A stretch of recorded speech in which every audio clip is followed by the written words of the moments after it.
Hello everyone. As Sarah just said, my name is Chelsea and I'm a third-year Botany in Action Fellow. So I'm really excited to be here in my last year with Botany in Action and share some results. I'm going to be talking to you today about a plant called aguaje. So I'm going to give you a little bit of background so you know the context, and then I'll tell you what I've been doing in my research, and then give you a couple of interesting, I think, big picture findings. So aguaje is a palm tree that grows throughout the Amazon rainforest, which is one forest that is the size of the lower 48 United States. So it's a big area. And this tree forms really dense stands and provides food for a lot of different animal species, such as this tapir and monkeys, parrots, even fish when the fruit end up falling into the water. It also provides food and income for a lot of communities in the rainforest that harvest this fruit and then bring it to sell in the city called Iquitos, which is about the size of Pittsburgh. As you can see in this picture, the branches of fruit are huge, almost the size as an entire person, and each tree can make 5 or 6 of these fruit branches every year. So this is a lot of fruit coming from each tree. However, the most common harvest method is to cut down the tree. And this is really damaging because the tree takes a long time to mature, up to 15 years, and it's very long-lived. And so if you don't cut down the tree, it can produce fruit for many decades.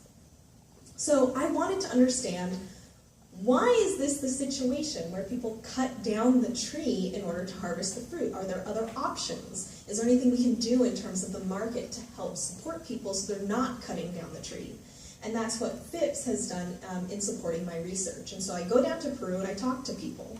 I've been interviewing people over the past 3 years all along the market chain, from consumers in the markets to vendors, intermediary sellers or wholesalers, and then people in the forest. And so after I started visiting communities that harvest this fruit, I found that there's a lot of organizations that are conducting climbing workshops, teaching people to climb the tree so that they can harvest without cutting down the tree. And I thought this was great. However, these climbing workshops are not always successful. Despite having participated in a climbing workshop, some communities continue to cut down the tree. And I wanted to understand why.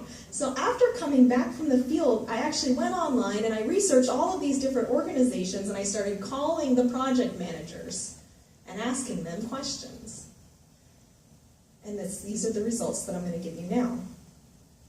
The first biggest thing that I noticed were different conservation strategies. So although these groups were interested in conservation of the forest, not all of them came into a community and started talking about conservation. So we often hear this term capacity building. And what that means, I'll explain it through an example, is building a person or a community's ability to actually do something. So one organization, when they come into a community, the very first thing that they do is they make sure everybody has the Peruvian version of a social security number. Because with that number, they can then apply for benefits from state and federal programs to support themselves and their families. Because it turns out that if you're having trouble feeding, clothing, and medicating your family on a daily basis, you don't have the emotional, mental capacity to think about long-term conservation goals.